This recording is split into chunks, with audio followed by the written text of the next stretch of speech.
हाय नमस्कार. झाली का दुपारची जेवण?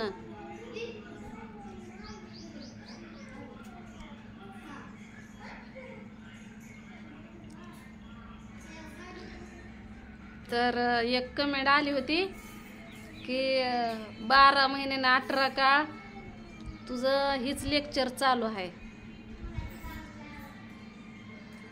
काय करू, जबाबदाऱ्या जर पडल्यावर आपल्याला त्रास व्हायला लागल्यावर आपल्याला 12 महिने 18 काळ जर आपलं संपतच नसन तर 12 महिने 18 काळ लेक्चरच चालू राहणार.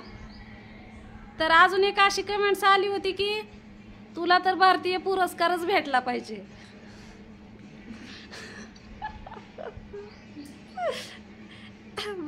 माझी लई इच्छा होती बघा की आपल्याला कुठला तरी पुरस्कार भेटायलाच पाहिजे, पण अजूनपर्यंत काय भेटला नाही. बघा आता मी नवीन कावे बापाला म्हणा जरा ते गाण्यांचा आवाज कमी करा. नेमका व्हिडिओ बनवायला लागले ह्यांना लय जोर येतो आणि घर सोडून तर कुठं जात नाही. ते सारखं घरातच असतात. मला हिंडायचं म्हणलं तर मी का नाही 6 महिने घरी नाही यायचे. आणि गडी माणसं आहे ती नुसती घरातच बसते. ते ह्यांना माझ्या तर नवऱ्याला काय घरात असतंय कुणास ठाव. जरा गड्या माणसांवानी हिंडून फिरून यावं, कामधंद्याचं बघावं, ती देतात सोडून आणि उगाच घरात तकलीफ द्यायचं ना. कुरकुर महाग असते. मी तर काय बोलायला लागली का नाही आमच्या दोघांचं तर नकबर पटत नाही. तर ती जाऊ द्या, आपल्या पुरस्कारावर बोलणं चालू होतं. अगोदर मला कुत्रा ओळखत नव्हतं. इडभट्टीवर काम करायचं, सकाळ उठायचं, चिकूल थापायचा, चिकूल झालं की स्वयंपाक करायचा, भाकरी खायची इडी वाकडी की थोडंसं अंग टाकायचं, मारणाचं गरम होत होतं. असंच उन्हाळा चालू असायचा. चिखल थापायच्या टायमाला थंडीच्या दिवसात थंड वाजायचे, हिरबळ काम हटत नव्हतं. सकाळनं थंडी वाजायचे आणि हिरबळ काम करायचं, आराम भेटत नव्हता. परत उन्हाळ्याचं ऊन लागायचं, आराम भेटायचा नाही. आराम करायसाठी थोडासा वेळ काढला तरी बी आराम भेटत नव्हता. लेकरं बारकी होती. तर एवढं कष्ट करून एवढं काम करून सुद्धा पुरस्कार नाही भेटला. नुसती जीवाला तकलीफ.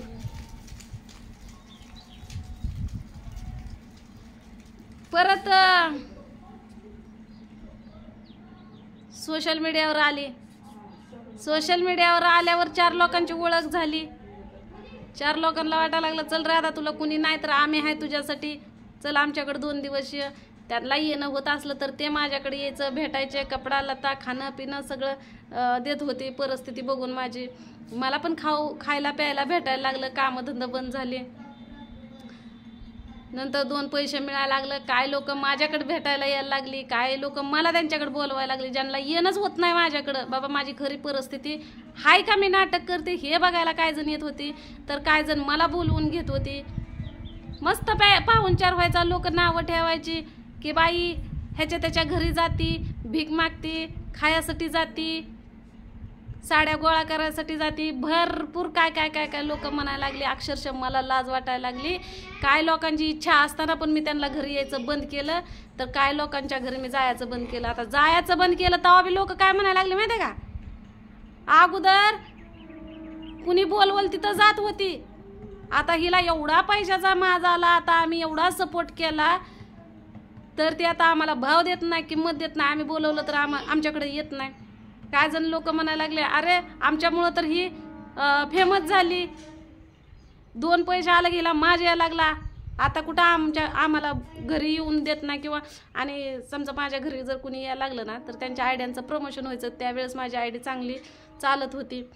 प्रमोशनसाठी काय जण यायची तर मला काय जण प्रमोशनसाठी बोलवायचे, काय जणांना भेटायचं म्हणून बोलवायचे, काहींना माझं सुखदुःख जाणून घ्यायचं होतं, काय जण चांगल्यासाठी बोलवत होती तर काय जण त्यांच्या फायद्यासाठी बोलवत होती. एकानं सुद्धा माझ्या फायद्यासाठी कुणी बोलवलं नाही. आता गेले म्हणल्यानंतर चल साडी घेतली, चल मी व्हिडिओ दाखवायचा की बाबा माझ्याबरोबर हे लोक कसे वागतात, म्हणजे माझा पाहुणचार कसा केला हे मी दाखवायचे. तर त्याच्यात लोक काय गैरसमज काढायचे की साडी घ्यायसाठी गेली होती. झालं ती सगळं सोडूनच दिलं. म्हणलं पदर पैसे खर्च करून दुसऱ्यांच्या इथं जायचं मान्य आहे त्यांना, माणुसकी आपण माणुसकीच्या नात्यानं जातो, पण लोकांना वाटतं ही गोळा करायला जाते. मी ते सगळं बंदच करून टाकलं. तरी मला पुरस्कार भेटला नाही. तिकडं गेली, लोकांच्या घरी गेली तरी पुरस्कार भेटला नाही. सगळे लोक माझ्या दारात जमा केली तरी पण मला पुरस्कार काय भेटला नाही. तर भरपूर जणांना मला मदत केली होती. कोणी पैशाची केली, बघा 10 रुपयापासून मला 10,000पर्यंत मदत झाली, भरपूर मदत झाली, कारण त्यावेळेस माझी कंडिशन तशी होतीच.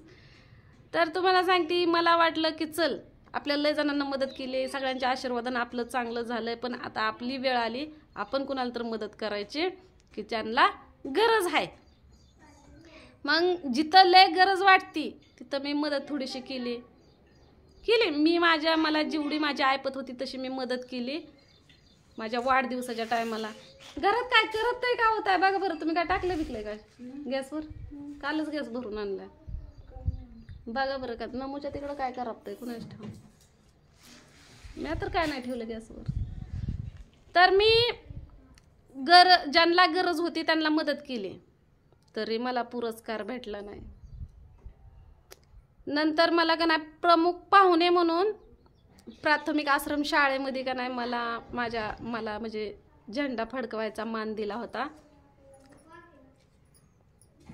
तिथं भरपूर शिक्षक होती, प्रमुख पाहुणे होते, भरपूर असे लोक होती, शाळेचे विद्यार्थी होती, गावागावातून माणसं आलेली होती, काय लेकरांचे पालक होतं. एवढ्या सगळ्यातून माझी निवड केली आणि मला प्रजासत्ताक दिनाच्या दिवशी का नाही झेंडा फडकवायचं मान दिला मला. त्या टायमाला पण मला पुरस्कार भेटला नाही. म्हणजे मला पुरस्कार हा कधी भेटलाच नाही. तर हे 12 महिने 18 काळ जे मी लेक्चर देत आले ना, मी स्वयंपाकाचा व्हिडिओ बनवला तर माझ्या आम्हाला काय येतंय माहिती का, आम्ही काय उंडगे काय तुझ्यासारखं काय स्वयंपाक बनवणार, अशी कुठं रेसिपी असते का, हे असतं का ते असतं का. जेवताना जरा गप्पा मारत व्हिडिओ बनवले की म्हणायचं काय वाचक वाचक खात्या कोणाच ठेवत तसा व्हिडिओ बनवत्यात. कुठं बाहेर फिरायला गेली की म्हणायचं हिंड फिर हाय, हिला सारखं गुरु हिंडायला पाहिजे, मोकळी जाणे, तेव्हा पुरस्कार भेटला. तुम्हाला सांगते एवढे लोक बोलतात ना की मग नेमकं चांगलं काय करायचं. काय वाटतं काय वाटत मग काय व्हिडिओ बनवायचं आणि आपलं घर चालवायचं. मग व्हिडिओ ज्याला बघायचे ते बघतात, ज्याला बघायचं ते नाही बघत. ज्यांना माझ्याबद्दल प्रेम वाटतं ते बघतात, ज्याला वाटत. आणि लय जर वाईट कमी लागलं तर चांगले कमेंट्स करायला जात नाही, ते पण मला चांगलं माहिती आहे. लोकांमुळे माझ्या वेळ आली आहे, त्या पण गोष्टीला आपल्याला तोंड द्यायचंय. तर हे माझं 12 महिने 18 जे लेक्चर आहे का त्याच्यावर मला पुरस्कारला तर अजून चांगलं. मला वाटत की एक मी अशी पहिली युट्यूबर असेल की मला ते सन्मान आहेत. युट्यूबर आहेत त्यांना मान भेटलेला नाही. मी चांगलं व्हायचा भरपूर प्रयत्न केला. मी अगोदर पण चांगलं होते, इथून पुढे पण चांगलं व्हायचा प्रयत्न करते, पण चांगलं म्हणत नाही मला कळलं. तर आज मला असं वाटतंय की चला मला आज पुरस्कार भेटणं लय गरजेचं आहे आणि ज्याला पुरस्कार द्या.